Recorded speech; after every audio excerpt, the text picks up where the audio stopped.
देखिए साहब, reaction mechanism में जब हम बात करते हैं तो रिएक्शन मैकेनिज्म में हमारे पास में मेनली क्या आता है, रिएक्शंस आती हैं, जैसे addition reaction, substitution reaction, elimination reaction. हम इन सब की बातें करते हैं आपसे, ठीक है।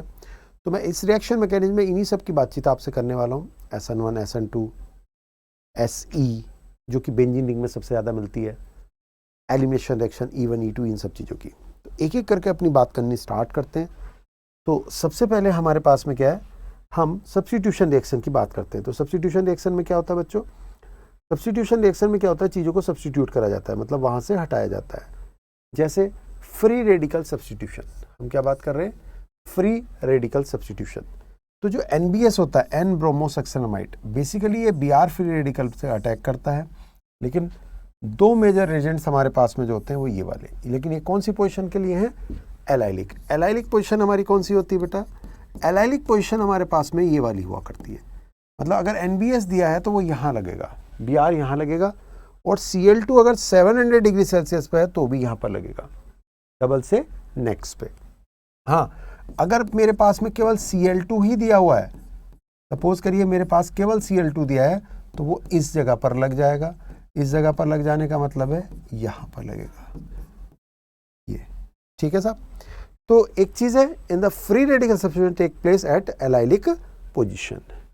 तो ये ऐसा कब होगा, जब प्योर Cl2 दिया हो। लेकिन Cl2 जब 700 के साथ होगा तो डबल से नेक्स्ट पे हो जाएगा। एक तो ये हमारे पास इंपॉर्टेंट बात है। दूसरी हमारे पास में जो बात यहाँ आती है वो ये आया करती है कि जब भी हम फ्री रेडिकल सब्स्टिट्यूशन की बात करा करते हैं, तो जैसे ये NBS था, ये एलाइलिक वगैरह का मैंने कंसेप्ट आपको बता दिया। तो NBS में हमारे पास में एक चीज़ का याद रखना बहुत ज़रूरी है कि अगर कहीं पर ये डबल है, सिंगल सिंगल है, फिर डबल है, तो डबल सिंगल सिंगल है, तो फ्री रेडिकल बनते समय क्या होगा, यहाँ फ्री रेडिकल बनेगा। NBS क्या कराएगा, डबल से नेक्स्ट पे फ्री रेडिकल बनाएगा। इसको कहेगा तू टूट जा, टूट गया। अब ये दोनों जुड़ेंगे, अब ये दोनों जुड़ेंगे, या फिर इसी तरह से यहाँ टूटेगा तो ये जुड़ेंगे। तो हमारे पास में जो मेजर प्रोडक्ट बनेगा उसके अंदर डबल सिंगल डबल ये निकल करके आया करता है। ये माइनर होगा क्योंकि यहाँ डबल सिंगल सिंगल है, यहाँ पर डबल सिंगल है, ये मेजर होगा। रीजन आपका सीधा सीधा है क्योंकि यहाँ कंजुगेशन है, रेजोनेंस हो रहा है, डबल सिंगल डबल हो रहा है, ठीक है।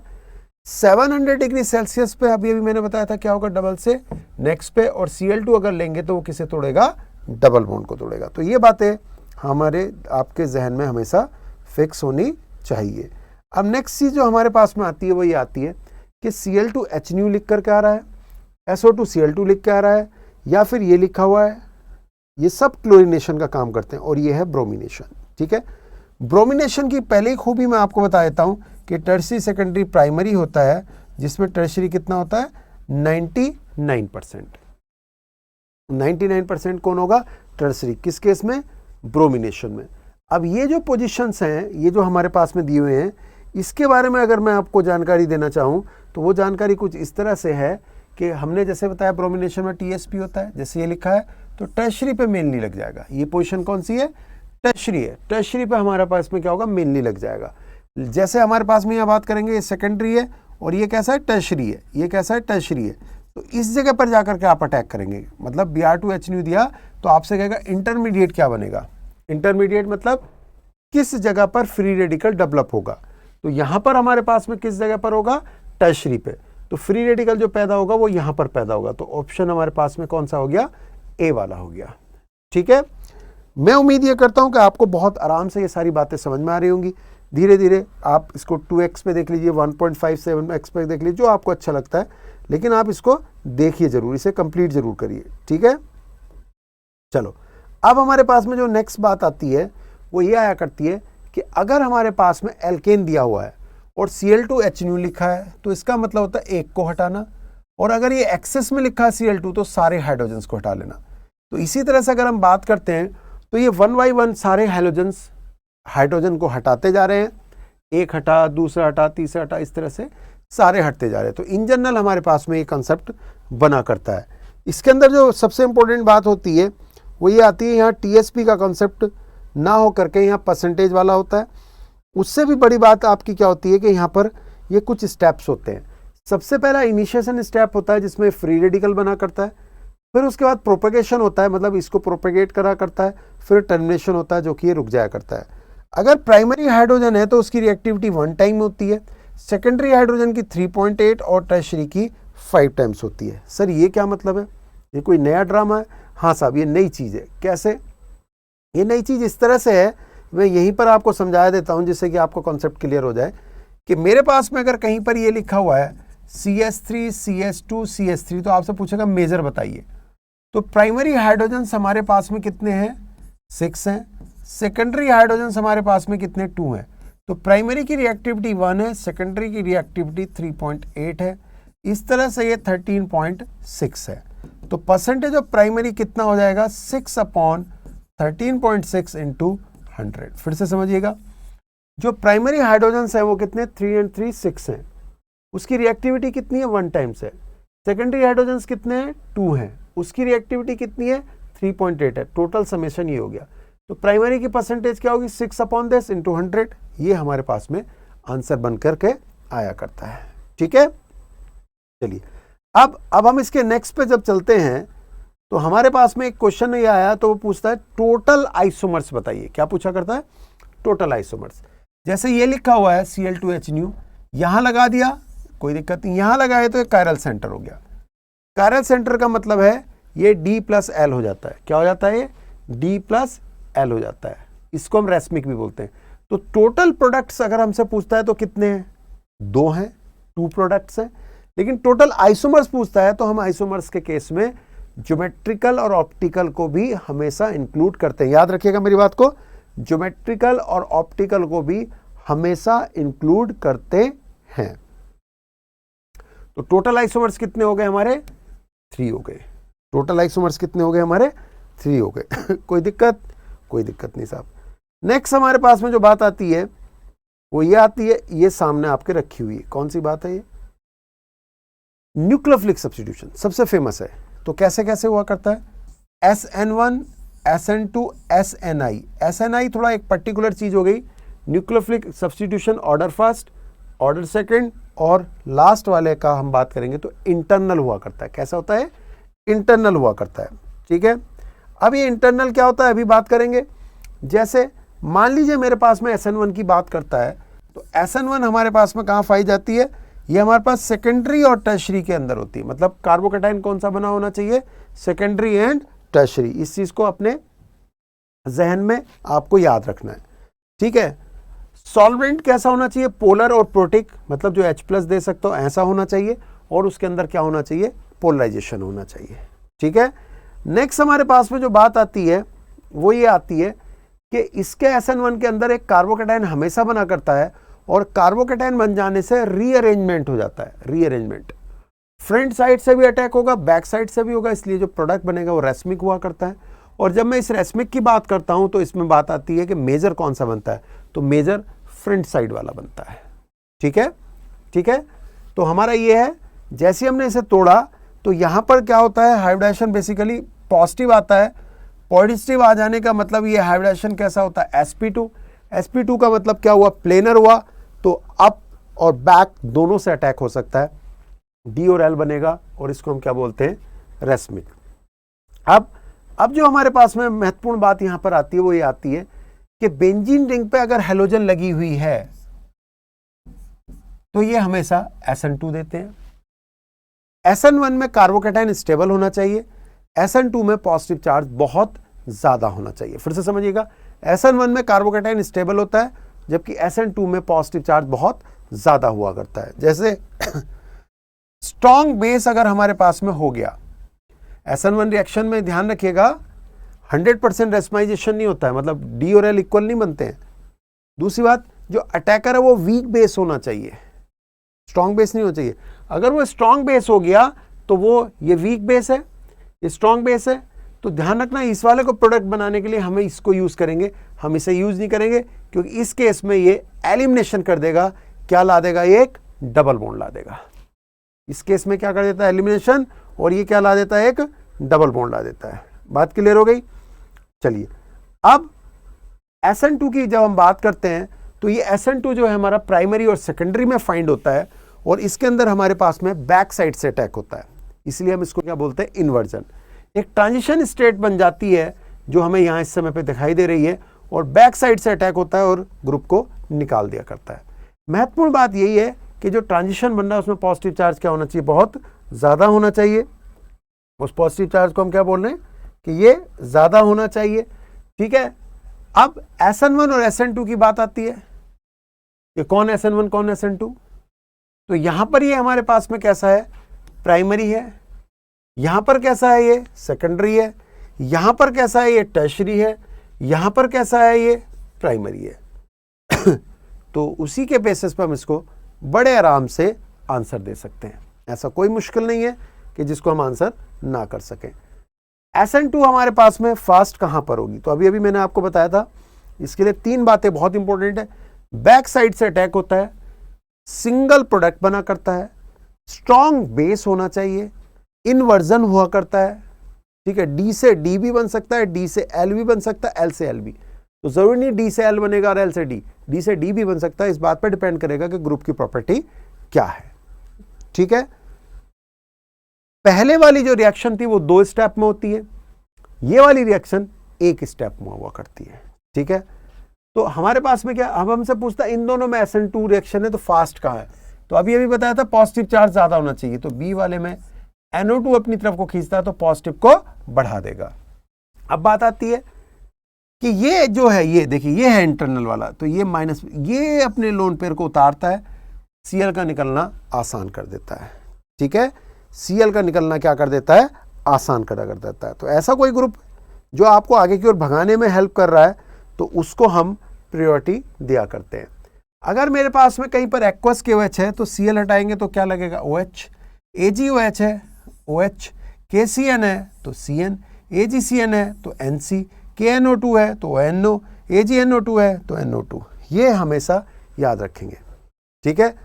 अगर सेकेंडरी कार्बन दी हुई है और हमें ये नहीं बताया हुआ है कि किस तरह का है तो हम उसको हमेशा SN1 मानेंगे। SN2 के अंदर जो सॉल्वेंट है उसको याद रखिएगा, वो आपका कैसा हुआ करता है, पोलर तो होगा लेकिन वो अपने आप में कैसा होता है, एप्रोटिक। एप्रोटिक मतलब जैसे कि एसीटोन, जैसे कि आपका क्या होता है, ये एसीटोन हो गया, ठीक है। दूसरी जो इंपॉर्टेंट बात है DMSO, मतलब अजीब से नाम, DMFO, इस तरह से ये अजीब से नाम हमारे होने चाहिए। अब जो यहां पर महत्वपूर्ण बात आती है आपके और मेरे बीच में, इन सब के रेस्पेक्टिव, तो वो क्या करती है, SN2 के रेस्पेक्टिव हो या SN1 के रेस्पेक्टिव हो, वो ये है कि अगर मेरे पास में कहीं पर ऐसे लिखा हुआ है और यहां लिखा KI और यहां लिखा हुआ एसीटोन, तो यहां जो अटैक होगा वो आपका कहां से होगा, बैक साइड से। सिंगल प्रोडक्ट बना करता है, क्या बना करता है, सिंगल प्रोडक्ट। अच्छी तरह हो गया, इन्वर्ट हो गया, घूम गया। और यहीं पे नीचे अगर H2O लिखा हुआ है, देखिए ये सेकेंडरी है ना, सेकेंडरी कार्बन का मतलब ये SN1 SN2 दोनों हो सकता है, लेकिन एसीटोन से हमें ये पता चला कि रिएक्शन कौन सी होगी, SN2। SN2 का मतलब है अटैक बैक साइड से होगा, Cl बाहर निकल जाएगा।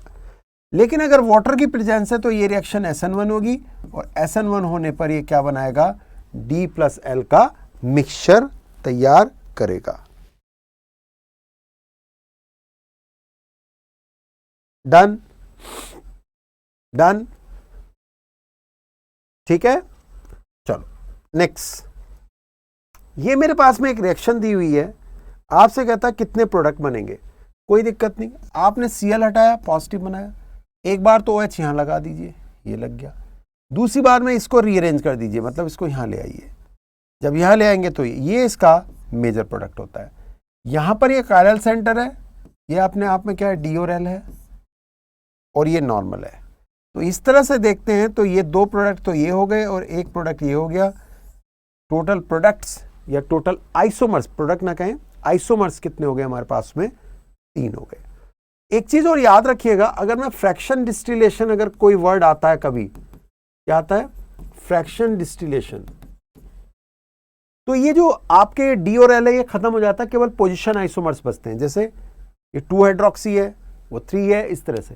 तो यहां पर हमारे पास में प्रोडक्ट कितने रहेंगे? केवल 2 रहेंगे, क्योंकि फ्रैक्शन डिस्टिलेशन के समय डी और एल का बॉइलिंग, देखिए डी और एल का बॉइलिंग पॉइंट हमेशा क्या होता है? सेम होता है। तो जब फ्रैक्शन डिस्टिलेशन करेंगे तो डी और एल एक ही बॉइलिंग पॉइंट पे बाहर निकल करके आ जाएंगे। ठीक है, that's it.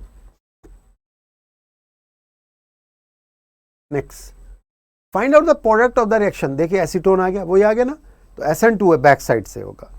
Order of reactivity fast, तो सबसे फास्ट क्या होगी? डबल से नेक्स्ट। ये देखिए double single double single, D सबसे अच्छा है, फिर कौन है? बी है, फिर कौन है? ए है, फिर कौन है? सी है। That's the answer. ठीक है, मैं उम्मीद कर रहा हूं ये बात समझ में आ रही होगी। हमसे पूछता है कौन सी फास्ट रिएक्शन है? अभी थोड़ी देर पहले हमने कहा था अगर +M ग्रुप लगे हुए हैं, मतलब जैसे ये इलेक्ट्रॉन को देने वाले ऐसे, तो इसका निकलना क्या है? आसान है। इसका निकलना क्या है? उतना आसान नहीं है। ये हो गया। और ये इंटरनल, इसी को हम क्या बोलते हैं? SNI। ये इंटरनल हो जाता है, मतलब ये इसके साथ जाके जुड़ेगा, ग्रुप को निकलवाएगा और इसको स्टेबल करने की कोशिश करेगा। ठीक है, चलिए अब नेक्स्ट चीज हमारे पास में जो आती है, जो याद रखने वाली है, या कहेंगे हम बहुत इंपॉर्टेंट चीज है, वो है SE, इलेक्ट्रोफिलिक सब्स्टिट्यूशन, मतलब बेंजीन रिंग वाली रिएक्शन। इसमें इलेक्ट्रोफाइल सब्स्टिट्यूशन होता है और ये बेंजीन की 99% रिएक्शन यही हुआ करती है, जैसे हेलोजिनेशन, एल्काइलेशन, एसाइलेशन, नाइट्रेशन और सल्फोनेशंस। बेंजीन रिंग पे अगर हमने किसी को भी अटैक करा, सपोज करिए इसको ले लिया, तो कैसे करेंगे? तो यहां से देखेंगे ये प्लस है, ये माइनस है, तो ये जाकर के अटैक करेगा Br। तो ये Br का अटैक या हेलोजिनेशन करने के लिए FeBr2, I2SN4, ये सारे एजेंट्स यूज कर सकते हैं अपार्ट फ्रॉम AlCl3। AlCl3 को छोड़ के भी हम इनको यूज कर सकते हैं। ये फिडेलक्राफ्ट रिएक्शन कहलाती है। यहां पर हमारे पास माइनस और प्लस हुआ, ये बेंजीन रिंग के ऊपर लग जाएगा।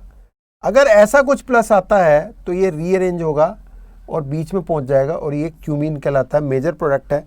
इसी का अगर मैं एयर के द्वारा ऑक्सीडेशन कर देता हूं तो फिनॉल बन जाता है। मतलब अगर कल को जरूरत पड़ी तो हम इसको सवाल को लिख सकते हैं, ये आपका क्या हो जाएगा? फिनॉल बन जाएगा। तो रीअरेंजमेंट हमारे यहाँ पर मेन वैल्यू रखा करता है। ठीक है, अब नेक्स्ट बात आती है कि अगर इस तरह से दिया हुआ है तो ये माइनस है, प्लस है, ये रीअरेंज हो गया। ठीक है, ये यहां पर रीअरेंज हो गया। तो एक चीज याद रखिएगा कि अगर यहां पर हाइड्रोजन नहीं है बेंजीन से नेक्स्ट, मतलब नो बेंजाइलिक हाइड्रोजन,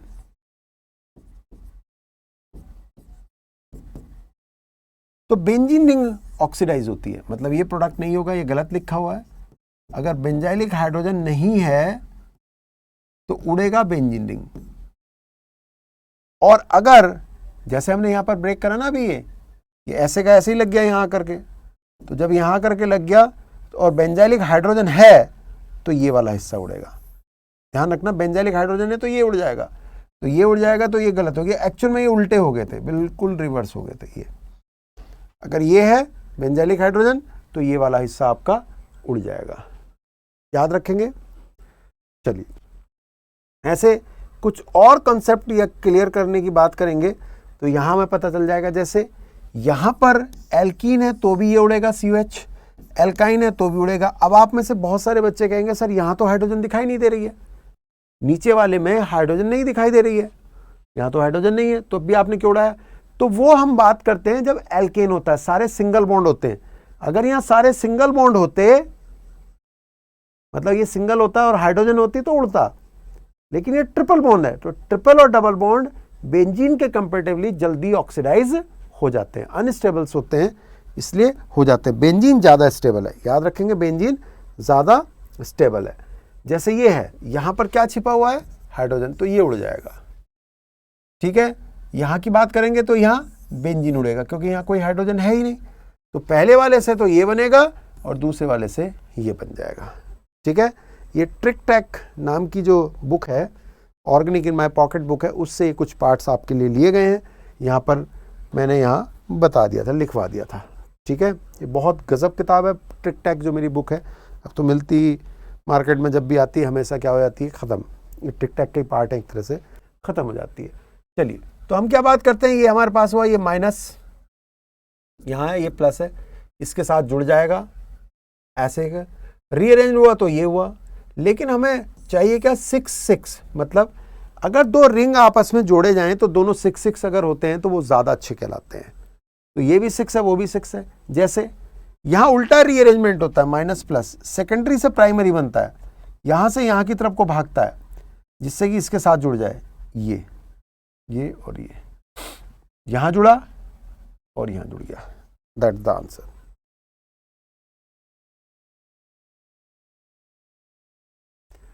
यहां पर भी सेम चीज है, यहां पर जैसे ही आपका प्लस आएगा वो रेजोनेंस में जा रहा है तो स्टेबल हो गया, स्टेबल होने की वजह से वो यहां पर जुड़ जाएगा इस तरह से।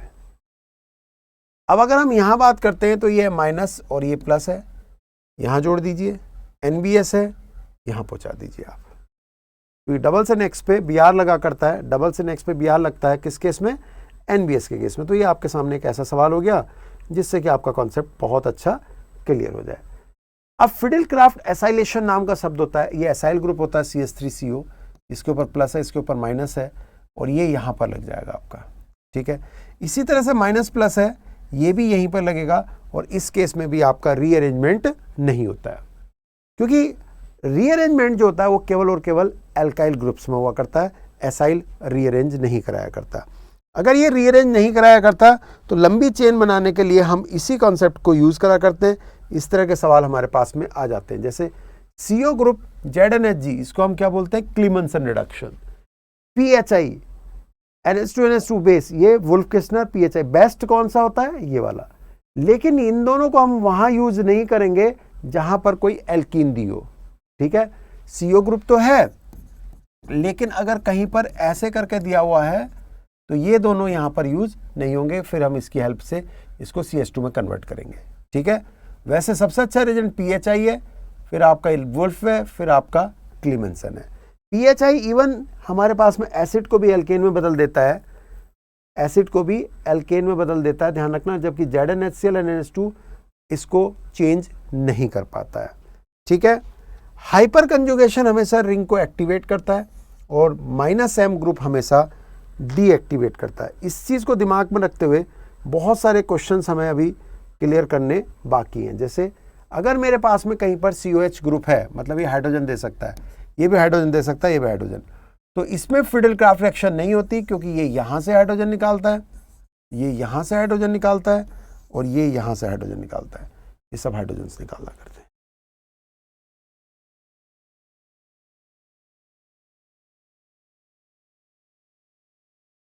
Is this clear? +M वाले हमेशा फिडेलक्राफ्ट देते हैं, -M वाले कभी भी नहीं। NO2 लगा देंगे, -M वाला तो देगा ही नहीं, कभी भी बिल्कुल भी नहीं देगा। ये +M वाले देते हैं, -M वाले कभी भी नहीं देते।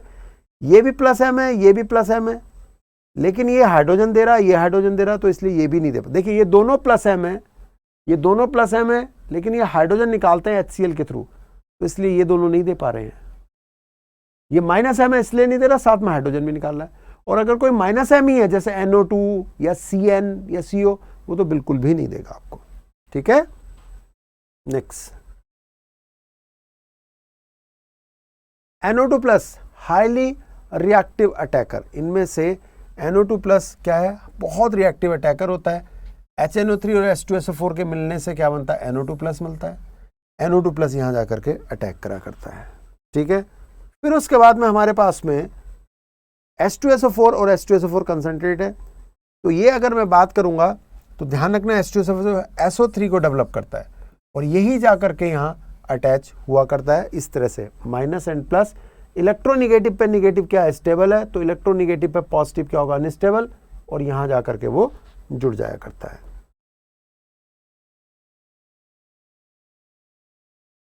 चलिए, एसाइल अगर हम तोड़ते हैं एनहाइड्राइड, जैसे ये है माइनस और प्लस, तो ये ग्रुप जाकर के यहां जुड़ जाएगा, ये जोड़ दिया, और इसको H+ मिल जाएगा।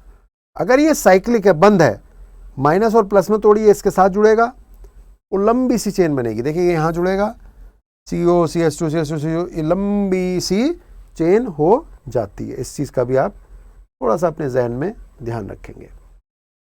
HF अगर लिखा हुआ है किसी अल्कोहल के साथ तो इसका काम भी कार्बोकेटायन की फॉर्मेशन होता है, ये इस तरह से जुड़ जाएगा। यहां अगर मैं बात करता हूं माइनस प्लस, यहां ये स्टार लगा हुआ है, ये इधर की ओर होगा, यहां डबल बॉन्ड आएगा, यहां प्लस आएगा, तो ये भी जुड़ सकता है और ये भी, मतलब इसको भी हम इसके साथ जोड़ सकते हैं और रेजोनेंस करने की वजह से इसको भी हम जोड़ सकते हैं। ठीक है, दोनों ही जोड़े जा सकते हैं, याद रखिएगा, it's a very important question. अब एलिमिनेशन रिएक्शन की बात आती है, E1, E2, E1CB, इस तरह से। तो E1, E2, E1CB इन सब की जब हम बात करते हैं तो E1 में पहले ग्रुप निकला करता है, E2 में हमारे पास में ग्रुप और हाइड्रोजन दोनों साथ निकलते हैं।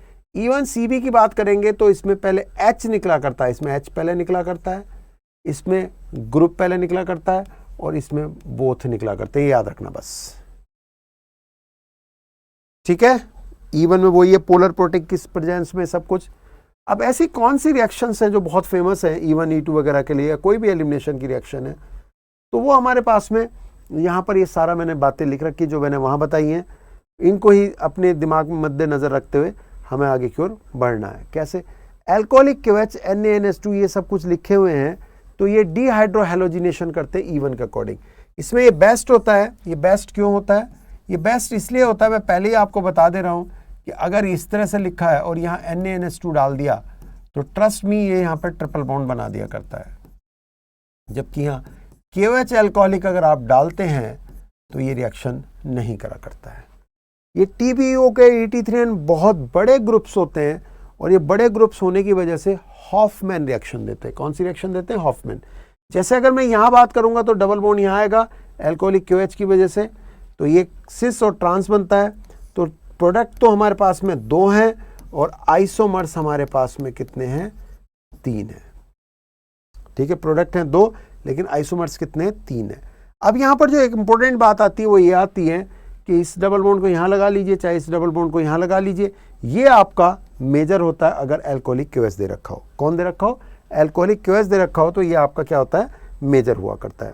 अब अगर हमारे पास में कॉन्सेप्ट कुछ इस तरह से है जैसे ये दिया है, तो ये हमारे पास में एल्कोहलिक KOH का मतलब क्या होता है? KH विद अल्कोहल, ये पैदा होता है एक स्ट्रॉन्ग बेस।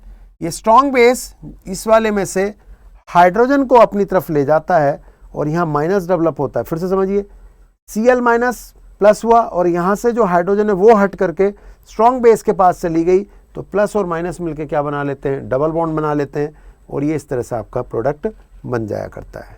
ठीक है, इंटरमीडिएटली हमारे पास में जो ध्यान देने वाली बात है वो ये है कि प्रोडक्ट हमेशा, प्रोडक्ट जो बनेगा वो कैसा होना चाहिए? स्टेबल होना चाहिए। जैसे यहाँ पर ये लिखा है, ये मेजर बनता है क्योंकि इसमें मोर सब्स्टिट्यूटेड ग्रुप बने। मैंने कई बार आपको समझाया कि मोर सब्स्टिट्यूटेड ग्रुप है, जबकि इस पर यही सब्स्टिट्यूटेड, केवल 2 ही हाइड्रोजन है, तो मेजर कौन सा होगा?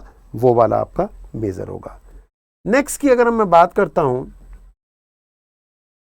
ये रहा ET3N, ये हॉफमैन कहलाते हैं। ये लिखा हो या ये लिखा हो, ET3N का मतलब होता है 3 इथाइल हैं, C2H5N, C2H5N और C2H5N। ये साइड से निकालते हैं। ये कहाँ से निकालते हैं? साइड से। इनका मेजर ये वाला होता है, इसको सेट जेफ बोलते हैं। ऐसा ही एक क्वेश्चन हमारे पास में इस तरह से भी आ सकता है। मान लीजिए ऐसे करके लिखा हुआ है एक कोई ग्रुप और इसको आपने हीट करा, तो ये भी साइड से ही निकालेंगे। इसको थर्मल हीटिंग भी बोलते हैं। क्या बोलते हैं? Thermal elimination. मतलब जो हीट करके एलिमिनेट होता है उसको क्या बोलते हैं? थर्मल एलिमिनेशन बोला करते हैं। यहाँ फ्लोरीन अगर लगा हुआ होता है, इस जगह पर फ्लोरीन, केवल फ्लोरीन और कोई नहीं, और हीट करते तो भी यही बनता है। फ्लोरीन के केस में भी एक अटपटा केस होता है। अभी केवल आपको इसको याद कर लेना है और कुछ दिमाग में नहीं रखना है। ये ट्रांस जो होते हैं ओपन चेन में वो ज़्यादा स्टेबल होता है, जबकि क्लोज वाले में सिस ज़्यादा स्टेबल होता है। अभी बताया था एल्कोहलिक KOH सिंगल को डबल बना सकता है लेकिन डबल को ट्रिपल नहीं बना सकता है। इसके लिए हमें किसे यूज़ करना पड़ता है? NaNH2 को हम यूज़ करा करते हैं। अब जो हमारे पास में बात आती है वो आती है डिहाइड्रेशन ऑफ अल्कोहल की। अल्कोहल को डिहाइड्रेशन करने के लिए ये सारे रेजेंट्स यूज़ किए जाते हैं एल्कीन बनाते समय। इसमें से ये सबसे अच्छा होता है और ये हॉफमैन टाइप का देता है। ये प्रोटोनेशन ऑफ अल्कोहल के थ्रू होता है। प्रोटोनेशन मतलब पहला अटैक जो होता है वो एक H+ का आपके पास हुआ करता है। प्रोटोनेशन का मतलब होता है H+ का अटैक होना। ठीक है। अब इस H+ के अटैक से क्या होता है, वो वाटर को निकाला करता है। जैसे यहाँ पर H+ ने अटैक करा, वाटर को निकाला, कार्बोकेटायन बनाया, यहाँ से H+ हटाया तो यहाँ ये डबल बॉन्ड बन गया। तो ये प्रोटोनेशन कहलाता है। मतलब पहला H+ का अटैक यहाँ होगा, वाटर को निकालेगा, कार्बोकेटायन बनाएगा, ये H यहाँ से निकलेगा, डबल बॉन्ड बन जाएगा और ये प्रोटोनेशन ऑफ एल्कोहल कहलाता है। इसमें भी हमारे पास मेजर माइनस के कॉन्सेप्ट वही हुआ करते हैं। जैसे हमारे पास में ये दिया हुआ है, अगर मैंने इसको यहाँ से हटाया तो डबल बॉन्ड ऊपर भी हो सकता है, अंदर भी हो सकता है। यहाँ पर है तो माइनस और प्लस है, डबल बॉन्ड यहाँ भी हो सकता है और रीअरेंज होकर के अंदर भी आ सकता है। रीअरेंजमेंट में आपको बता चुका हूँ, रीअरेंजमेंट में आपको बता चुका हूँ, ठीक है। चलिए अब ये हमारे पास में कुछ इंपॉर्टेंट चीज दिख रही है। जैसे ये दिखा हुआ E1, तो E1 में हमारे पास में क्या होगा, यहाँ से हटेगा, अंदर से हटेगा। अब जैसे ये दिया हुआ, तो अभी बताया था माइनस प्लस, पहले एक बार बता चुके, रिंग एक्सपेंशन होता है, ये टूटता है माइनस और प्लस में। तो एक महत्वपूर्ण तो क्या हुआ, ऐसे रीअरेंज होकर के यहाँ पर और एक बार एक्सपेंशन हो जाता है, रिंग एक्सपेंशन हो जाता है, ठीक है। तो मेजर जो बनता है वो एक्सपेंशन वाला बनता है। इस चीज को अपने जहन में, दिमाग में याद रखे रहेंगे। जैसे ये दिया हुआ है, तोड़ दिया, रिंग एक्सपेंड हुआ, बन गया, एलिमिनेट हुआ, डबल बॉन्ड। यहां वाले केस में भी रिंग एक्सपेंशन हो जाता है। ये आपका है, इसमें भी रिंग एक्सपेंशन हो जाता है, ध्यान रखेंगे। इसमें भी रिंग एक्सपेंड होकर के सेम प्रोडक्ट बनाया करता है, ये याद रखिएगा, भूलना नहीं है इस चीज को, ठीक है।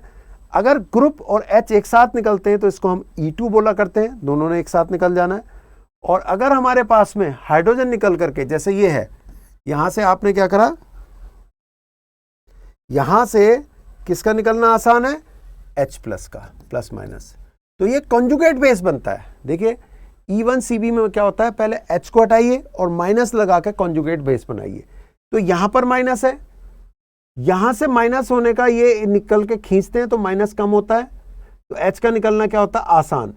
यहां से H निकलेगा, यहां से Cl निकलेगा, डबल बॉन्ड इनके बीच में आ जाएगा, H और Cl निकला, ये अपना हो गया।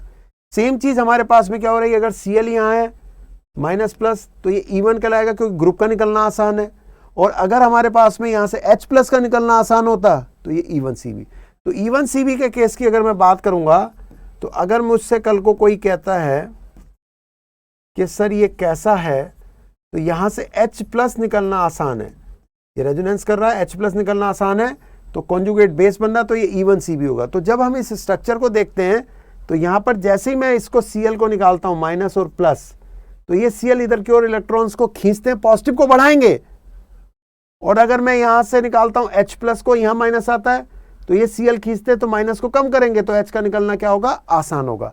तो इसलिए ये E1CB दिया करता है। E1CB कब होती है, जब H+ को हटाने के बाद माइनस क्या हो जाए, कम हो जाए। ये याद रखना, जैसे यहां कम हो रहा है और यहां याद, ठीक है। That's the final. तो चैनल को फटाफट सब्सक्राइब कर लीजिए, जाकर के वीडियोस को देखिएगा, और इस पीपीटी को हम टेलीग्राम चैनल या अपनी बुक के अंदर भी आपको दे रखा है, वहां से आप देख सकते हैं।